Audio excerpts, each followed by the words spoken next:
من زندگی را دوست دارم ولی از زندگی دوباره میترسم. دین را دوست دارم ولی از کشیش ها میترسم.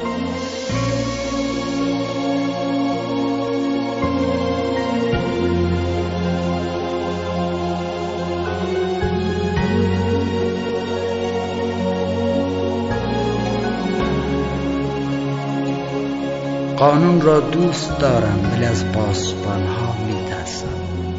عشق را دوست دارم ولی از زنها میترسم.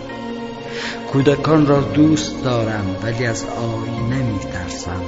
سلام را دوست دارم ولی از زبانم میترسم. من میترسم پس هستم. این چنین میگذرد روز و روزگار من روز را دوست دارم ولی از روزگار میترسم.